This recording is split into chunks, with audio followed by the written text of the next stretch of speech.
Next topic है हमारे पास मीन और average energy of electrons at 0 kelvin.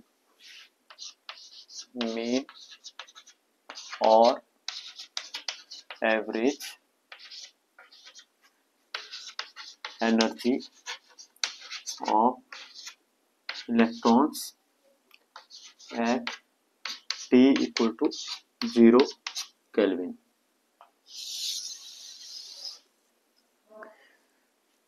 तो यहाँ पे हम एक्सप्रेशन डिराइव करेंगे मीन और एवरेज एनर्जी के लिए in terms of Fermi energy.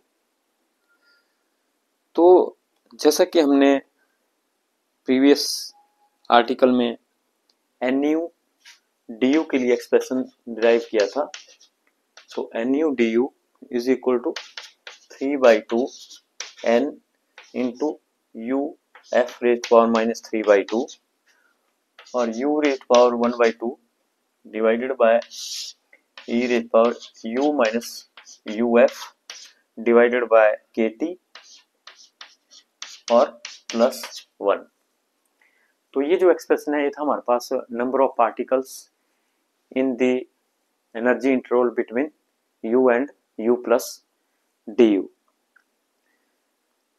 तो अगर इस एक्सप्रेशन को हम देखें और यहाँ पे जो हम कंडीशन ले रहे हैं वो ले रहे हैं T इक्वल टू 0 केल्विन की, तो T हम 0 केल्विन ले लेते हैं और हम यहाँ पे जो एनर्जी है वो हम क्या बोलते हैं कि at T equal to 0 kelvin जो हमारे पास U है इट इज लेस देन और इक्वल टू UF,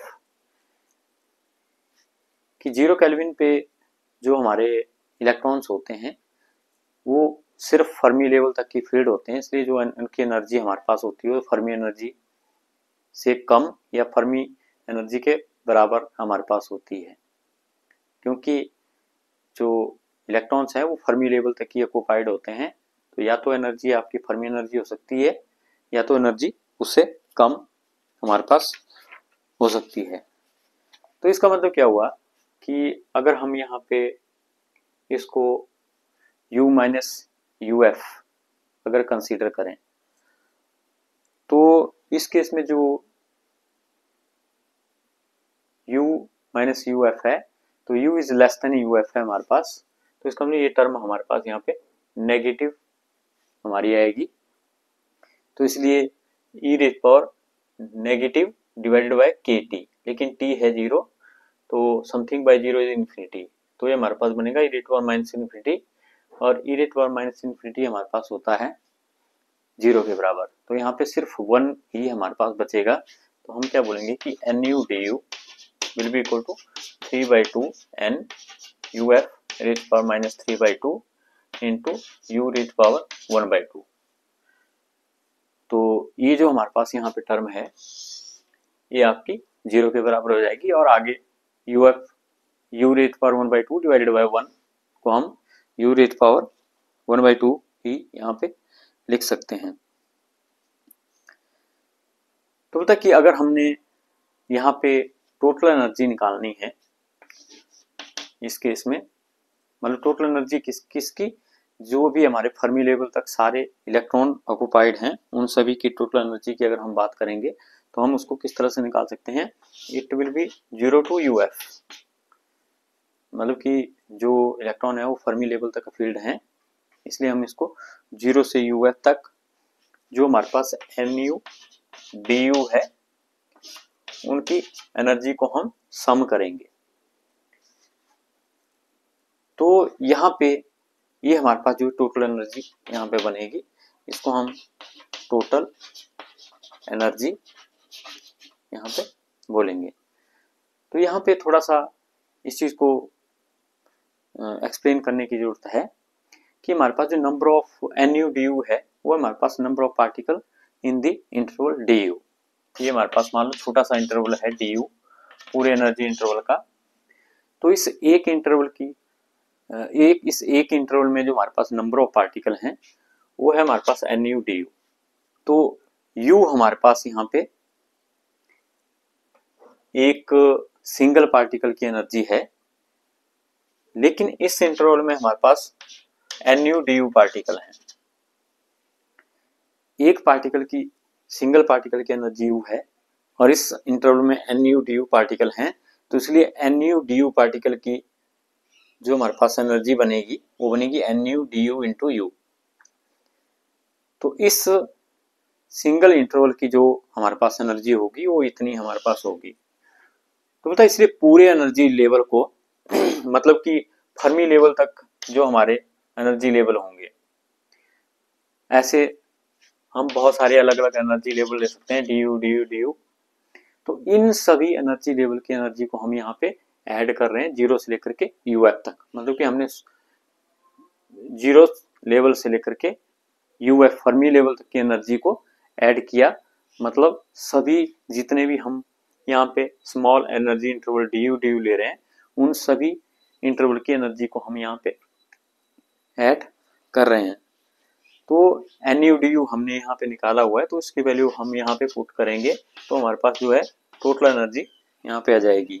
तो ये हमारे पास बनेगा 3/2 N UF raise power minus 3/2 और U रेज़ पावर 1/2 और आगे हमारे पास यहाँ पे जो है U है और साथ में हमारे पास यहाँ पे DU है।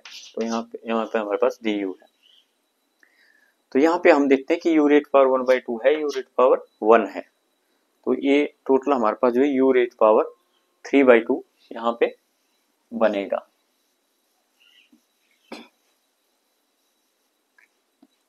तो इसलिए ये हमारे पास जो है U equal to 0 to UF और 3/2 N UF raise power minus 3/2 और आगे U raise power 3/2 into DU। ये हमारे पास यहाँ पे आएगा। अब जो चीजें कांस्टेंट है उनको हम बाहर यहाँ पे निकाल सकते हैं। तो यहाँ पे with respect to DU integral है तो U वाली टर्म अंदर रहेगी, बाकी हमारे पास जो बाहर आ जाएगी। तो यहाँ पे U हमारे पास बचेगा 3/2 N UF raise power minus 3/2 और 0 to UF और U raise power 3/2 into DU। और यहाँ पे जब हम इस इंटीग्रल को सॉल्व करेंगे तो UF रेज़ पावर माइनस 3/2, तो यहाँ पे हमारे पास आ जाएगा U raise power 5/2 divided by 5/2 और लिमिट है हमारे पास 0 से लेकर के UF तक। तो ये हमारे पास यहाँ पे टोटल एनर्जी के लिए एक्सप्रेशन यहाँ पे हमारे पास आ गया है। तो अब हम यहाँ पे देख सकते हैं कि ये 5/2 है और इसको हम 3/2 मल्टीप्लाई बाय 2/5 लिख सकते हैं, इस 5/2 को ऊपर ले जाके।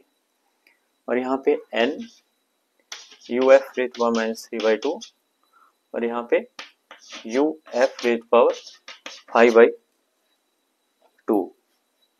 तो अगर हम इसको देखें तो हमारे पास 5/2 माइनस 3/2, तो ये हमारे पास कितना बनेगा 5 माइनस 3 2/2। तो UF ही हमारे पास यहाँ पे बचेगा और 2 से 2 कैंसिल हो जाएगा। तो इसलिए टोटल एनर्जी हमारे पास बनेगी, ये बनेगी 3/5 N इंटू UF। तो ये हमारे पास आ गई टोटल एनर्जी, ये हमारे पास टोटल एनर्जी। लेकिन अगर हमने मीन एनर्जी निकालनी है तो वो हमारे पास फॉर्मूला होता है mean energy equal to total energy. Mean energy is equal to total energy divided by total number of particles. Total number of particles. तो मीन एनर्जी हमारे पास क्या होती है, अगर हमारे पास बहुत सारे पार्टिकल हैं तो उनकी टोटल एनर्जी और डिवाइडेड बाय जितने पार्टिकल हैं, तो हमारे पास वो एवरेज एनर्जी एक पार्टिकल की या मीन एनर्जी एक पार्टिकल की हमारे पास आ जाएगी। तो mean energy is just the ratio of the total energy divided by total number of particles. तो टोटल एनर्जी हमारे पास आ गई है और टोटल नंबर ऑफ पार्टिकल हम यहाँ पे n ले रहे हैं, तो इसलिए जो मीन एनर्जी हमारे पास आएगी जिसको हम UM से भी लिखते हैं, तो mean energy is equal to 3/5 n UF divided by n। तो n से n हमारे पास यहाँ पे कैंसिल हो जाएगा। तो हमारे पास जो टोटल जो मीन एनर्जी हमारे पास आएगी UM, that will be 3/5 into UF। So it is the expression for the mean energy in terms of Fermi energy। तो इस 3/5 को भी हम कैलकुलेट कर सकते हैं अगर ज़्यादा एक्यूरेसी के साथ हमने इसको रिजल्ट को निकालना है। तो UM can be written as 0.6 into UF, क्योंकि 3/5 की वैल्यू हमारे पास 0.6 होती है। तो इस तरह से ये हमारे पास जो है एक्सप्रेशन फॉर मीन एनर्जी था। नेक्स्ट टॉपिक है हमारे पास average speed of electrons at 0 kelvin. तो 0 केल्विन पे जैसा कि हमें पता है जो इलेक्ट्रॉन्स होते हैं वो आपके फर्मी लेवल तक ही ऑक्युपाई होते हैं। तो इसलिए उस केस में हमारे पास इलेक्ट्रॉन्स की एवरेज स्पीड कितनी रहेगी उसके लिए हम यहाँ पे एक्सप्रेशन निकालेंगे। तो जैसे कि अभी हमने लास्ट आर्टिकल में देखा कि हमारे पास जो नंबर ऑफ पार्टिकल्स होते हैं NU DU in the energy interval DU, वो हमारे पास होते हैं 3/2 n into UF raise power minus 3/2 और U raise power 1/2 into DU at 0 kelvin. तो यहाँ पे हम बात कर रहे हैं 0 केल्विन की। तो मैंने डायरेक्टली यहाँ पे एक्सप्रेशन लिखा क्योंकि ये हमने अभी फाइंड आउट किया है कि 0 केल्विन पे हमारे पास जो नंबर ऑफ पार्टिकल होते हैं वो हमारे पास NU DU in the interval DU इतने हमारे पास होते हैं। तो ये फॉर्म हमारे पास जो एनर्जी की, ये जो एक्सप्रेशन है एनर्जी की फॉर्म में हमारे पास, तो इसको हम वेलोसिटी की फॉर्म में पहले हमें चेंज करना है क्योंकि यहाँ पे हम एवरेज स्पीड की बात कर रहे हैं। तो मतलब स्पीड की फॉर्म में V की फॉर्म में हमने इस एक्सप्रेशन को चेंज करना है। और हमें पता है कि एनर्जी और स्पीड का रिलेशन हमारे पास जो है 1/2 mv² हमारे पास यहाँ पे होता है। तो इसलिए अगर हम du/dv निकालें यहाँ पे तो du/dv, तो du/dv अगर हम निकालेंगे तो ये हमारे पास यहाँ पे आएगा 1/2 2m इंटू dv। तो 2 से 2 कैंसिल हो जाएगा, तो यहाँ पे m इंटू dv हमारे पास सॉरी यहाँ पे एक v भी हमारे पास आएगा। तो यहाँ पे m v इंटू dv हमारे पास एक्सप्रेशन आएगा।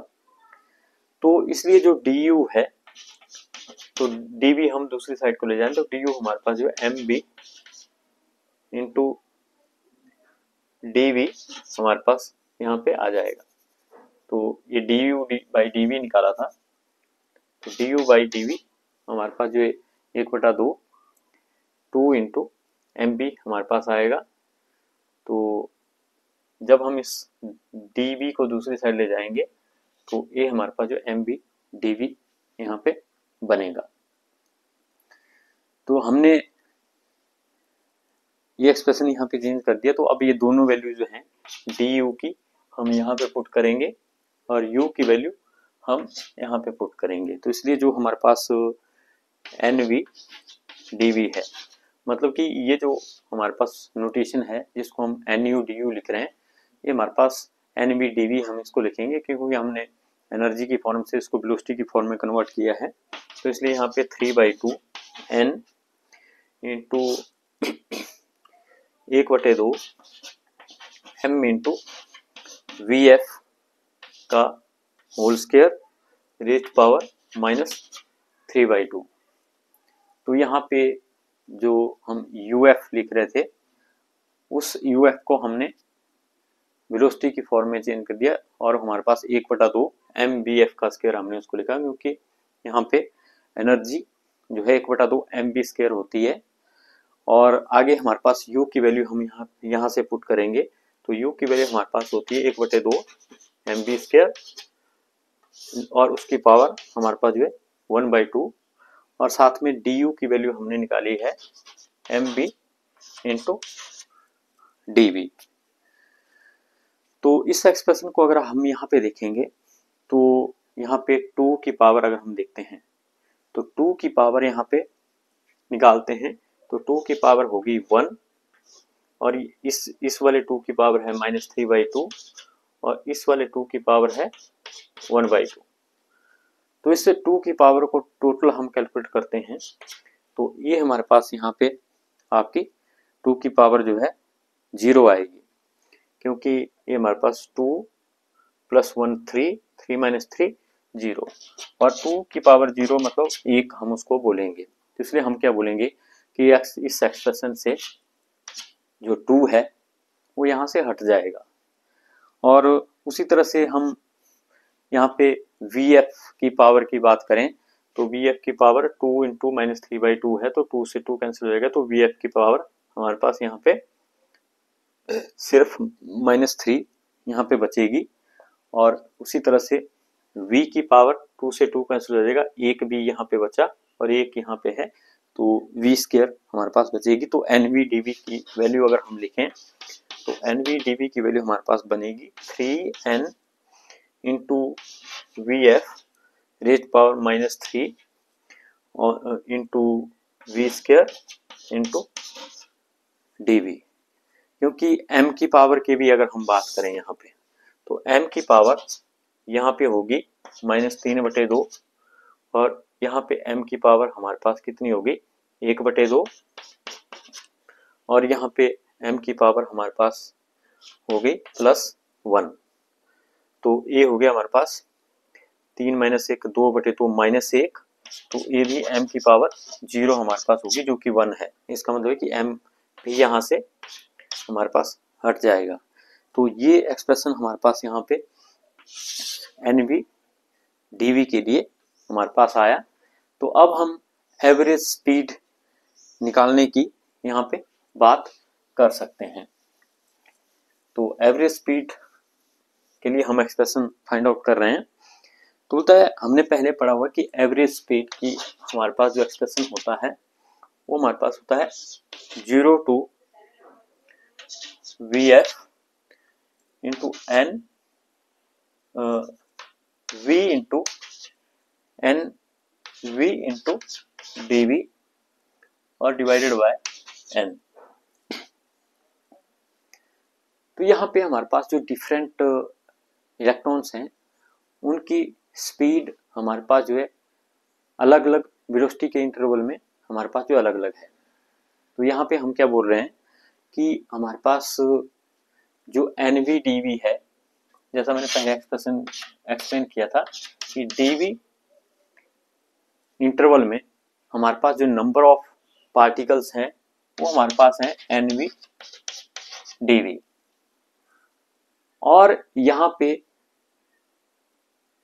एक जो हमारे पास पार्टिकल है, एक पार्टिकल की जो हमारे पास स्पीड है वो है हमारे पास v। तो nv/dv पार्टिकल की स्पीड कितनी होगी v into nv into dv।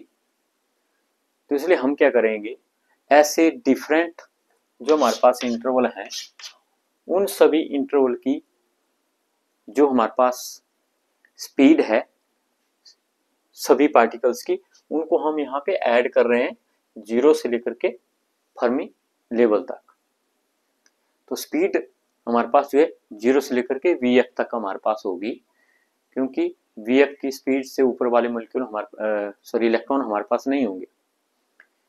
तो इसलिए हम क्या करेंगे कि 0 से लेकर के vf तक, तो मैक्सिमम पॉसिबल स्पीड हमारे पास जो है vf रहेगी, जो कि फर्मी लेवल का जो इलेक्ट्रॉन है उसकी स्पीड है। तो 0 से लेकर के vf तक हम सभी पार्टिकल्स की स्पीड को यहाँ पे ऐड कर रहे हैं, और divided by total number of particles या इलेक्ट्रॉन से हम उसको जो है यहाँ पे डिवाइड कर देंगे।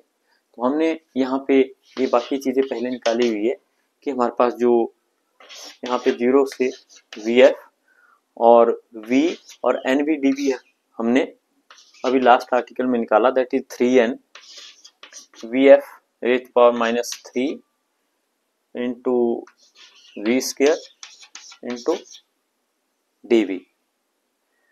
तो सॉरी, ये अभी हमने पीछे निकाला था कि हमारे पास जो NVDB है वो आपका 3N VF रेट हुआ -3 V स्क्वायर इंटू DV है, इसी आर्टिकल में हमने निकाला हुआ है। और इसको हम डिवाइडेड बाय N यहाँ पे करेंगे। तो यहाँ पे अगर हम देखें जो कांस्टेंट टर्म है उनको हम बाहर ले लेंगे, तो V स्क्वायर इंटू DV हमारे पास यहाँ पे बचेगा। तो ये हमारे पास यहाँ पे N से N कैंसिल हो जाएगा, तो यहाँ पे 3 VF रेज पावर -3, ये दोनों हमारे पास जो कांस्टेंट है, तो यहाँ पे 0 टू VF हमारे पास बचेगा।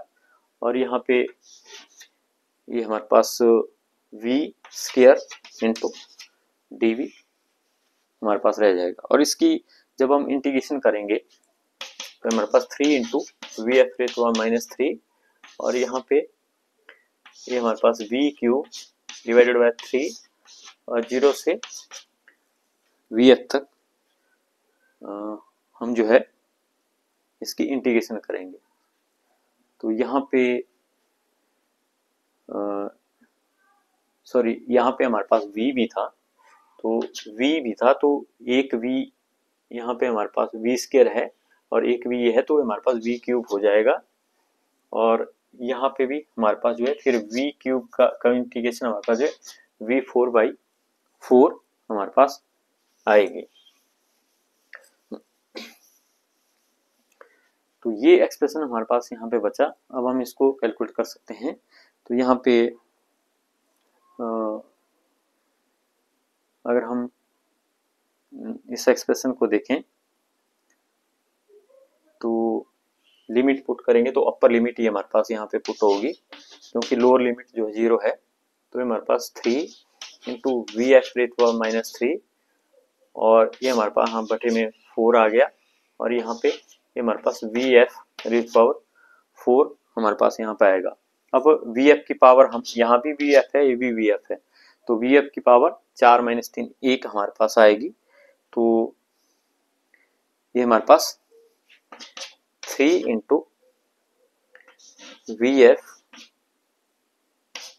3/4 इंटू VF हमारे पास ही यहाँ पे बचेगा, क्योंकि 4 - 3 1 होगी, तो VF की पावर 1 हमारे पास बने। तो average power average velocity VA is equal to 3/4 into VF।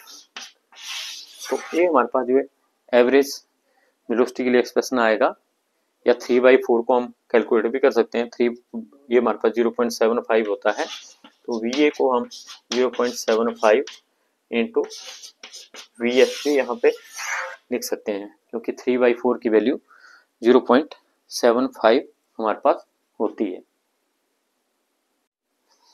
Next topic है हमारे पास MB statistics as a special case of BE and FD statistics.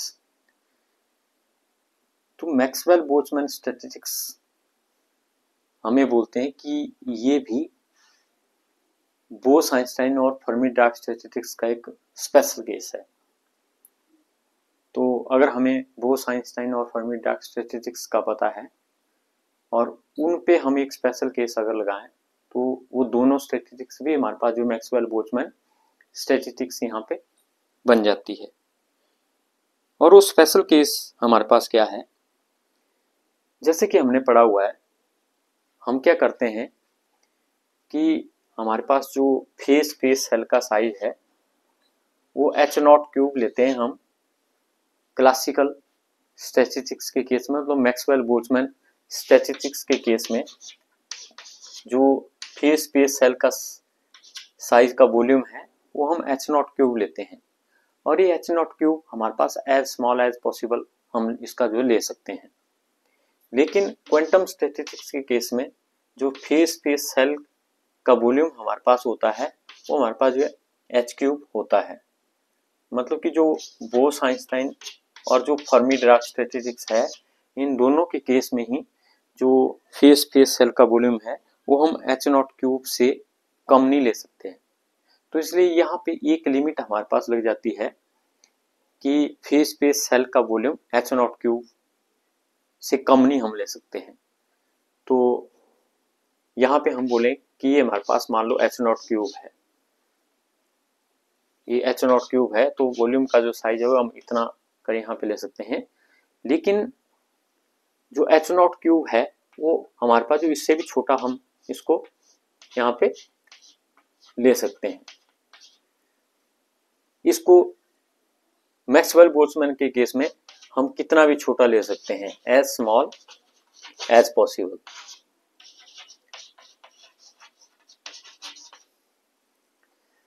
तो इस वजह से हम क्या बोलते हैं कि नंबर ऑफ पार्टिकल्स हमारे पास जितने भी हैं तो वो डिफरेंट सेल में हमारे पास जो है मैक्सवेल बोल्ट्जमैन के केस में चले जाते हैं। तो हम यहाँ पे क्या सोच सकते हैं कि एक सेल में एक ही पार्टिकल हमारा जाएगा, क्योंकि सेल इतने ज़्यादा हैं। क्योंकि जब H0 का साइज हम बहुत छोटा लेंगे तो नंबर ऑफ सेल हमारे पास बढ़ जाएंगे फेस के। तो ये हमारे पास अगर फेस है तो फेस के जो वॉल्यूम का साइज है वो हम बहुत ही छोटा लेंगे, तो हम क्या बोलेंगे कि इसमें जो हमारे पास नंबर ऑफ फेस सेल हैं उनकी बहुत ज़्यादा वैल्यू हमारे पास हो जाएगी। तो इसलिए जब हम इसमें पार्टिकल डिस्ट्रीब्यूट करेंगे तो एक सेल में हम एक पार्टिकल इजीली यहाँ पे डिस्ट्रीब्यूट कर सकते हैं। तो इस केस में हम क्या बोलेंगे कि Ni is very less then Gi, क्योंकि नंबर ऑफ सेल हमारे काफी ज्यादा बनेंगे मैक्सवेल बोल्ट्जमैन के केस में। लेकिन जो हमारे पास क्वांटम स्टैटिस्टिक्स दोनों ही है, बोस आइंस्टाइन और फर्मी-डिराक, इन दोनों के केस में हमारे पास जो फेस सेल का साइज है वो H³ से छोटा हमारे पास वॉल्यूम नहीं हो सकता इसका। तो इस वजह से जब हम नंबर ऑफ पार्टिकल्स यहाँ पे डिस्ट्रीब्यूट करेंगे तो अगर नंबर ऑफ पार्टिकल्स हमारे पास यहाँ पे हमें मान लिया कि ज्यादा है हमारे पास, अगर तो नंबर ऑफ पार्टिकल अगर ज्यादा है तो इस एक वॉल्यूम में हमारे पास आपके दो पार्टिकल भी आ सकते हैं।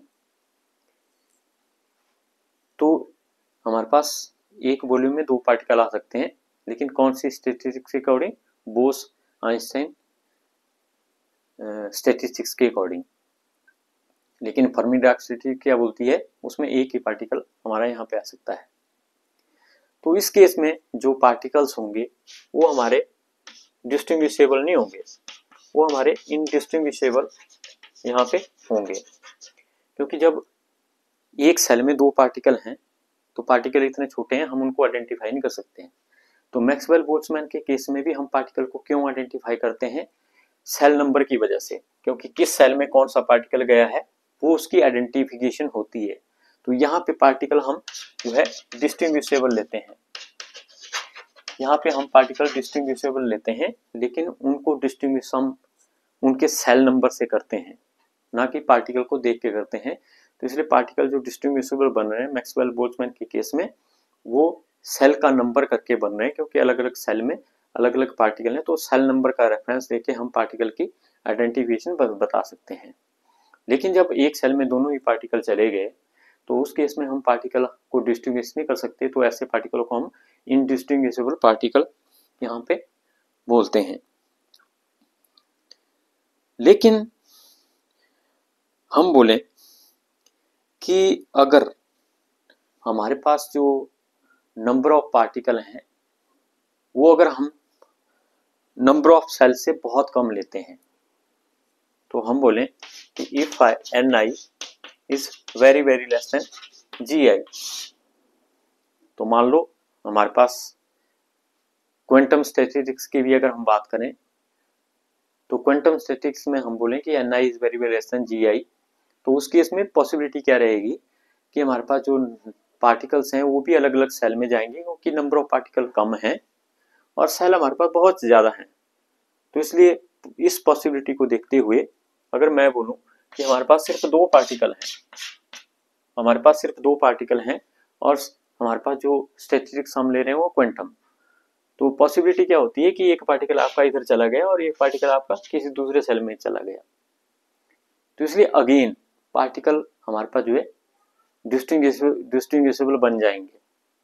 क्यों? क्योंकि वो अलग अलग सेल में जाएंगे, उनकी प्रोबेबिलिटी क्या है अलग अलग सेल में जाने की, उनके सेल इतने ज्यादा हैं वो किसी भी सेल में, तो एक सेल में जाने की दोनों की प्रोबेबिलिटी जो है काफी कम हो जाएगी, वो अलग अलग सेल में हमारे पास जाएंगे, तो पार्टिकल हमारे पास जो है यहाँ पे डिस्टिंग्विश हो जाएंगे।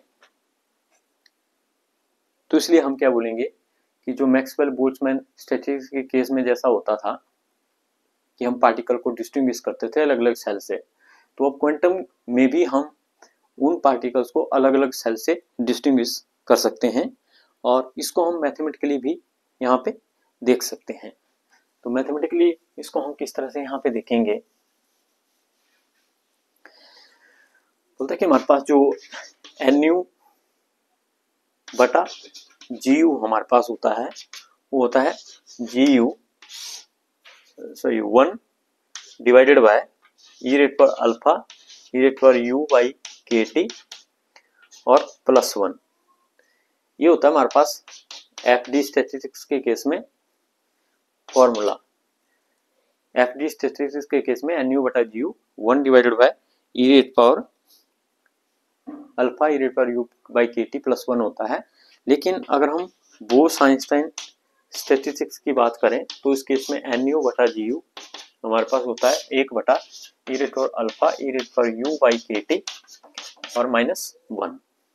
और अगर हम मैक्सवेल बोल्ट्जमैन की बात करें तो मैक्सवेल बोल्ट्जमैन के केस में हमारे पास NU बटा GU होता है, ये हमारे पास 1 बटा e⁻⁴u/kT हमारे पास होता है। तो यहाँ पे आप तीनों के बीच में डिफरेंस देख सकते हैं कि FD, BE और MB के बीच में सिर्फ इस 1 की वजह से फर्क है, बाकी तीनों हमारे पास यहाँ पे सेम है। तो यहाँ पे NU बटा GU जो हम हर एक स्टैटिस्टिक्स में ले रहे हैं इसको हम ऑक्यूपेशन इंडेक्स भी बोलते हैं। तो यहाँ पे हम क्या बोल रहे हैं कि मान लो NU is very very less than GU, अगर number of particle are very less as compare to number of cells, तो उस केस में हम क्या बोल सकते हैं कि NU बटा GU will be very very less than 1, क्योंकि इस GU को हम यहाँ बटे में ले आएंगे तो यहाँ पे 1 बचेगा, तो NU बटा GU will be very very less than 1। तो अगर ऐसा है कि NU बटा GU हमारे पास वेरी वेरी लेस देन 1 है, तो यहाँ पे हम देखेंगे कि it is very very less than 1।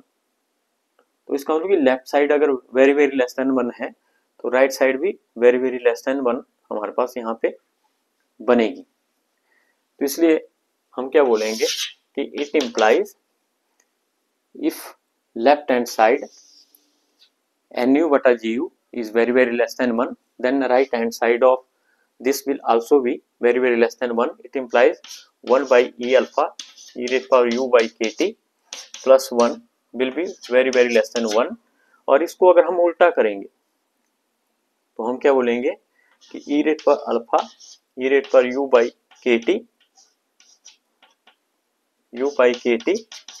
plus 1 will be very very greater than 1। तो it will be very very greater than 1। तो इसका मतलब क्या हुआ कि अगर ये क्वांटिटी 1 से बहुत बड़ी है तो इस 1 को हम यहाँ पे नेग्लेक्ट कर सकते हैं, तो इस 1 को हम यहाँ पे नेग्लेक्ट कर देंगे। तो 1 को नेग्लेक्ट करते हैं हम यहाँ पे, मतलब हम क्या बोलते हैं कि अगर ये हमारे पास जो है आपका 1 से बहुत बड़ा है तो 1 को नेग्लेक्ट कर सकते हैं, तो इसलिए ये हमारे पास क्या बनेगा e⁻⁴u/kT प्लस 1, सॉरी सिर्फ दिस, तो 1 को हम यहाँ पे नेग्लेक्ट करते हैं तो ये हमारे पास बचेगा। तो जब ये बचेगा, चाहे आपने पहली स्टैटिस्टिक्स ली है चाहे दूसरी ली है, तो -1 भी यहाँ पे हम क्या बोलेंगे कि जब e⁻⁴u/kT plus 1 is very very greater than 1, तो यहाँ पे माइनस होगा, तो उस -1 को भी हम नेग्लेक्ट कर सकते हैं। तो ये जो चीज है जो मैंने यहाँ पे ली हुई है हम दोनों स्टैटिस्टिक्स के लिए यहाँ पे कंसीडर करेंगे। तो ये तो हमने लिया FD के लिए, लेकिन अगर हम यही चीज आपके बीई के लिए लेंगे तो ई रेट पर अल्फा इंटू ई रेट पर U by K T minus 1 is very very less than 1. तो एन यू बटा G U is very very less than 1. It implies this will also be less than 1. तो इसको अगर हम उल्टा करते हैं तो हम क्या बोलते हैं ई रेट पर अल्फा ई रेट पर U by K T minus 1 will be very very greater than 1. क्योंकि जब हम उल्टा करते हैं तो ये साइन भी हमारे पास जो है उल्टे हो जाते हैं. तो इसका मतलब कि अगर ये एक से बहुत बड़ा है तो एक यहाँ पे मैटर नहीं करता, तो इसलिए ये भी आपका ई रेट पर अल्फा ई रेट पर यू बाई के टी हमारे पास बन जाएगा. तो हम यहाँ पे क्या देख रहे हैं कि जब एन यू बटा G U very very less than 1 होगा तो ये हमारे पास जो सिर्फ इसी के बराबर बन जाएंगे, जो कि हमारे पास क्या होती है मैक्सवेल बोल्ट्जमैन स्टैटिस्टिक्स. तो मैक्सवेल बोल्ट्जमैन स्टैटिस्टिक्स में आपका ना +1 होता है -1 होता है, सिर्फ यही टर्म हमारे पास होती है. तो वही हमारे पास यहाँ पे बचेंगी.